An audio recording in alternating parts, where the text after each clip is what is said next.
تو حضرت زکریا علیہ السلام نے بھی دعا کی تھی رب کی بارگاہ میں، اور اللہ تعالیٰ نے حضرت یحییٰ علیہ السلام ان کو عطا کیا تھا۔ تو حضرت فاطمۃ الزہرا رضی اللہ تعالی عنہا نے یہ بات پیش کی۔ مہاجرین صحابہ بھی موجود ہیں، انصار صحابہ کے نام بھی موجود ہیں، اور حضور سیدنا صدیق اکبر بھی سن رہی ہیں۔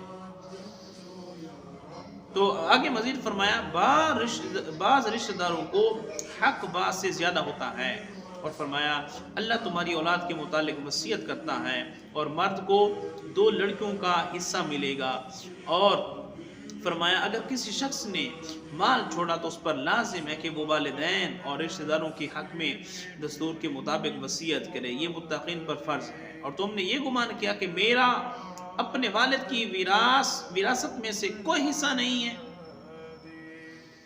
اور ہمارے درمیان کوئی رشتہ داری نہیں ہے، کیا اللہ تعالی نے تمہیں وراثت کا کوئی خاص حکم بتایا ہے؟ اے ابو بکر آپ بتائیے، کیا اللہ تعالی نے کوئی خاص حکم تمہیں بتایا ہے؟ کیا اللہ تعالی نے تمہیں وراثت کا کوئی خاص حکم دیا ہے جس کی بنا پر تم نے میرے والد کی وراثت کے احکام سے خارج کر دیا ہے؟ یا تم یہ کہتے ہو کہ میرا اور میرے والد کا ایک دین نہیں ہے؟ جن کے دین مختلف ہوں وہ ایک دوسرے کے وارث نہیں ہوتے۔ کیا میرا اور میرے والد کا دین علیحدہ ہے؟ کیا اللہ تعالیٰ نے اب کوئی علیحدہ کوئی حکم ارشاد فرمایا ہے؟ کیا وجہ ہے آپ وراثت نہیں دیتے مجھے؟ یا تم میرے والد اور میرے شوہر کی بنسبت قرآن کے خاص اور عام کو زیادہ جانتے ہو؟ سو آج تم فدق کو بغیر کسی معارض اور منازع کے لو، کل حشر کے دن تم سے ملاقات ہوگی۔ سب سے اچھا فیصلہ کرنے والا اللہ ہے، اور حق کو طلب کرنے والے محمد صلی اللہ علیہ وسلم ہیں۔ تم سے قیامت کا وعدہ ہے، اور اس دن اہل باطل نقصان اٹھائیں گے، اور ہر چیز کی ایک قرار گاہ ہے، اور تم ان قریب جان لو گے کہ دائمی اور ذلت والا عذاب کون اٹھائے گا۔ اب یہ تمام تر شیخ احمد بن علی بن ابی طالب طبرسی انہوں نے الاحتجاج کے اندر اس کو بیان کیا کہ حضور سید کائنات نے صحابہ کرام کے سامنے یہ طویل تقریر فرمائی اور خطبہ ارشاد فرمایا، اور آپ نے اس کے اندر دیکھ لیا کس انداز سے حضور سید کائنات رضی اللہ تعالی عنہ بات کر رہی ہیں۔ یہ کیا ہے؟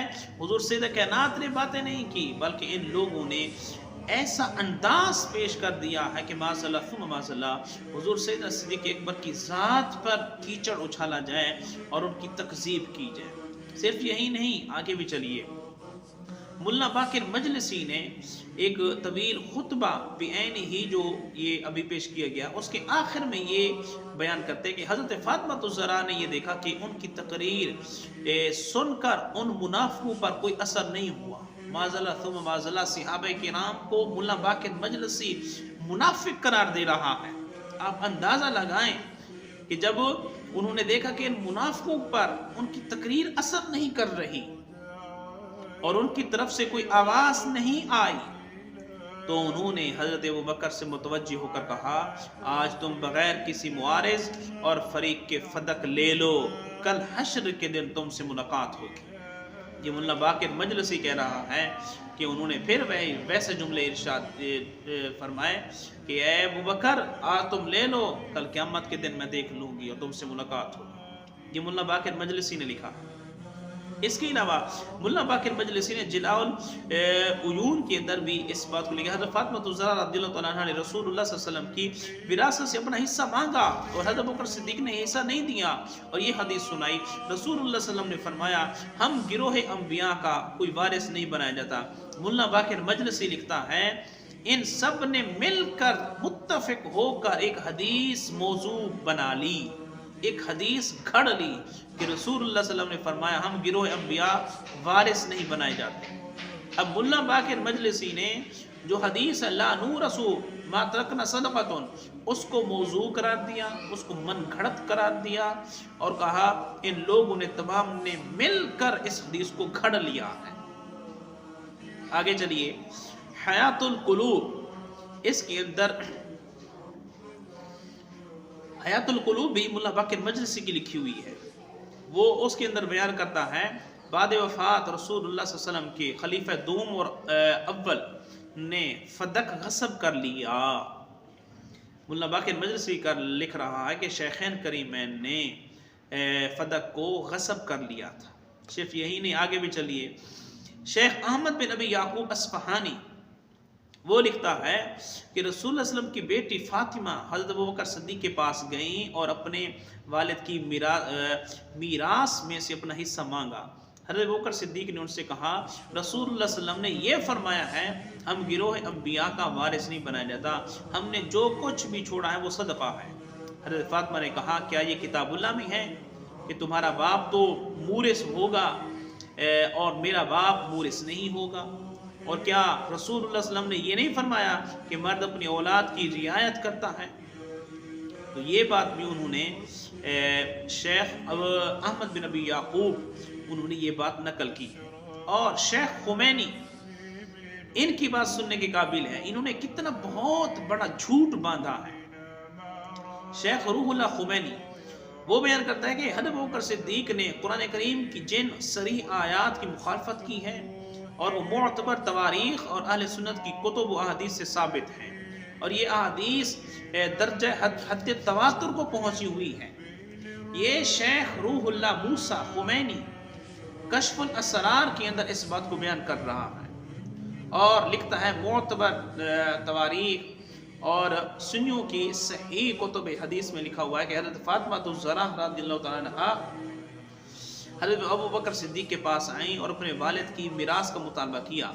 حضرت ابوبکر صدیق نے کہا، پیغمبر نے کہا ہے کہ ہم کسی کو وارث نہیں بناتے، ہم نے جو کچھ بھی چھوڑا ہے وہ صدقہ ہوتا ہے۔ حضرت ابوبکر صدیق نے پیغمبر اسلام کی طرف اس حدیث کی نسبت کی ہے، یہ قرآن مجید کی آیات صریحہ کے خلاف ہیں، کیونکہ قرآن مجید بھی ہیں پیغمبر کے وارث ہوتے ہیں اور ہم ان آیات سے بعض کا ذکر کر رہے ہیں۔ تو شیخ روح اللہ خمینی وہ بیان کر رہا ہے ابوبکر صدیق نے یہ حدیث کھڑ کے، یہ حدیث بیان کر کے قرآن کریم کی آیات صریحہ کا انکار کیا ہے، قرآن کریم کا انکار کیا ہے۔ اللہ اکبر! آپ اندازہ لگائیں، حضور سیدنا صدیق اکبر حدیث پیش کر رہے ہیں اور وہ الٹا اس کے اوپر اعتراضات کی بچھاڑ کر رہے ہیں، اور آیتیں وہی دو ہیں کہ حضرت سلیمان علیہ السلام داؤد علیہ السلام کے وارث بنے، اور حضرت زکریا علیہ السلام اپنے بیٹے یحییٰ علیہ السلام کے لیے دعا کر رہے ہیں، اللہ مجھے ولی عطا فرما جو آل یعقوب کا بھی ولی ہو اور ان کو آگے چلائے اور ان کی رہنمائی کرے۔ یہ دونوں آیت مقدسہ کو وہ دلیل بناتے ہیں کہ وہاں انبیاء وارث بن رہے ہیں تو ہم وارث کیوں نہیں بن سکتے؟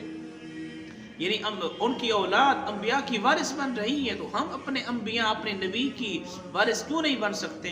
حضور سیدہ کائنات کی طرف فرماتے ہیں۔ تو بہرحال حضرات گرامی، آج اس چیز کے اندر ہم نے صرف یہی نقل کیا ہے کہ اہل تشیع نے جو دعوے کیے ہیں ایک تو متصادم ہیں اور متضاد ہیں، اور ان کے دعوے ایک دوسرے کی تکذیب کرتے ہیں، اور دوسرا یہ کہ انہوں نے اس دعوے کو حضور سیدنا صدیق اکبر کی طرف لا نور ثم ذکر صدقۃ کی جو حدیث ہے اس کو من گھڑت قرار دیا ہے کہ انہوں نے اس حدیث کے ذریعے قرآن کا انکار کیا ہے، قرآنی آیات کا انکار کیا ہے، اور حضور سید کائنات رضی اللہ تعالیٰ کا دل دکھایا ہے، اور حضور سید کائنات رضی اللہ تعالیٰ ان کے اوپر سخت رنجیدہ تھی، کبیدہ خاطر تھی۔ ایک اور آپ کے سامنے پیش کر دیتے ہیں۔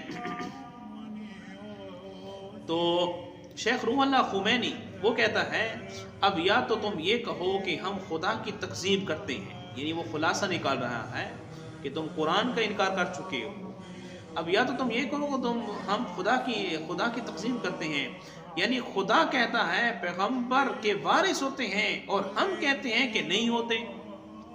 یعنی شیخ روح اللہ خمینی کہتا ہے اب تمہیں یہ کہنا پڑے گا، رب کہتا ہے کہ انبیاء کے وارث ہوتے ہیں، تم کہتے ہو انبیاء کے وارث نہیں ہیں، اور تم نے حضور سید کائنات کو ان کا حصہ نہیں دیا، یہ تو تم خدا کا انکار کر رہے ہو، خدا کی تعلیمات کا انکار کر رہے ہیں۔ آگے سنیے، یا یہ کہو کہ پیغمبر خدا نے خدا کی کہی ہوئی بات کے خلاف کہا، یعنی اب آقا کریم علیہ السلام کی طرف وہ نسبت کر رہا ہے، یا یہ کہو لا نور ثم ذکر صدقۃ، یہ بات خود نبی نے، خود پیغمبر نے قرآن کے خلاف کہی، یہ بات کہو تم۔ یا یہ کہو کہ یہ حدیث پیغمبر خدا کی کہی ہوئی نہیں ہے بلکہ اولاد پیغمبر کا حق غصب کرنے کے لیے بس لوگوں نے حدیث کو وضع کر لیا ہے، اس نے یہ خلاصہ نکالا ہے۔ اب آخر میں یہی کہنا پڑے گا، اگر تم اس کی نسبت خدا کی طرف ہی نہیں کرتے، قرآن کی تقسیم نہیں کرنا چاہتے، اور اس حدیث کی نسبت رسول کی طرف بھی نہیں کرنا چاہتے کہ رسول کی تقسیم نہ ہو جائے، تو آخر میں ماننا پڑے گا لوگوں نے فدق کو غصب کرنے کے لیے اس حدیث کو گھڑ لیا اور موضوع بنا لیا۔ تو پیارے دوستو، یہاں تک علماء اہل تشیع کے وہ نظریات تھے اور عقائد تھے جو انہوں نے دلائل کے ساتھ، اپنے دلائل کے ساتھ پیش کی ہیں۔ اگلی قسط کے اندر آپ سنیں گے، ہم آپ کے سامنے انشاءاللہ یہ پیش کریں گے کہ ہم اہل سنت و جماعت ان کے کیا کیا جوابات دیتے ہیں، اور ان کو بالترتیب ہم اس کے اندر بیان کریں گے۔ اللہ کریم ہم سب کو حق سمجھنے کی توفیق عطا فرمائے، حق سمجھ کر عمل کی توفیق دے۔